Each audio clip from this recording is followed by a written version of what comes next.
اعوذ باللہ من الشیطان الرجیم بسم اللہ الرحمن الرحیم تؤمنون باللہ ورسولہ وتجاہدون فی سبیل اللہ باموالکم وانفسکم ذالکم خیر لکم ان کنتم تعلمون یغفر لکم ذنوبکم ویدخلکم جنات تجری من تحتها الانہار ومساکن طیبۃ فی جنات عدن ذالک الفوز العظیم صدق اللہ العظیم۔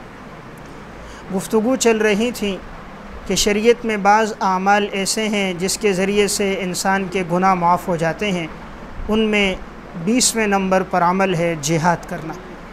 قرآن کریم میں اللہ رب العزت ارشاد فرماتے ہیں تؤمنون باللہ ورسولہ، کہ تم اللہ اور اس کے رسول پر ایمان لے کر آؤ، وتجاہدون فی سبیل اللہ باموالکم وانفسکم، اور تم اللہ کے راستے میں جہاد کرو اپنے مالوں کے ساتھ اور اپنی جانوں کے ساتھ، ذالکم خیر لکم ان کنتم تعلمون، یہ تمہارے لیے بہتر ہے اگر تم لوگ جان لو۔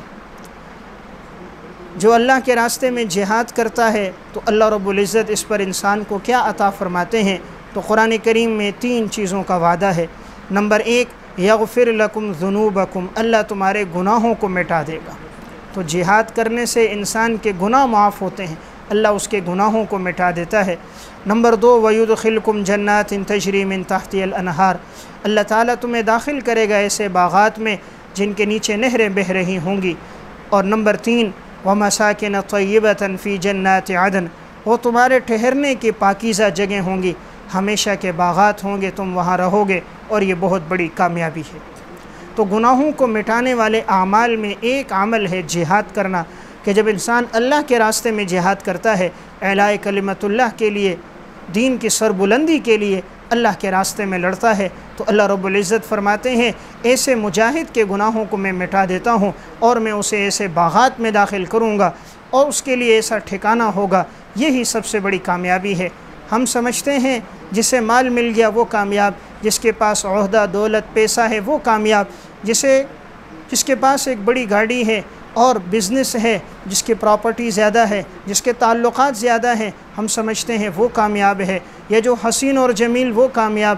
اللہ رب العزت فرماتے ہیں وہ کامیاب ہے جو اللہ کے راستے میں جہاد کرے، ذالک الفوز العظیم، یہ بہت بڑی کامیابی، صرف کامیابی ہی نہیں، بہت بڑی کامیابی۔ تو اللہ کے ہاں کامیابی وہ اللہ نے جو رکھی ہے، دین کی سربلندی جو رکھی ہے، دین کی جو بقا اللہ نے رکھی ہے، وہ جہاد میں رکھی ہے۔ جہاد کے ذریعے سے دین باقی رہتا ہے، دین کو سربلندی ملتی ہے۔ دین کے 2 شعبے ہیں، دونوں کے ذریعے سے دین پھیلتا ہے، ایک ہے دین کی حفاظت اور ایک ہے دین کی اشاعت۔ مدارس کے ذریعے، دعوت و تبلیغ کے ذریعے انسان جو لوگوں میں پھیلا رہا ہے، یہ دین کی نشر و اشاعت ہو رہی ہے، اور جہاد کے ذریعے دین کی حفاظت ہے۔ یہ دونوں شعبے ضروری ہیں، اشاعت بھی ضروری ہے اور دین کی حفاظت بھی ضروری ہے۔ تو 20واں عمل جس سے انسان کے گناہ جھڑتے ہیں وہ ہے اللہ کے راستے میں جہاد کرنا۔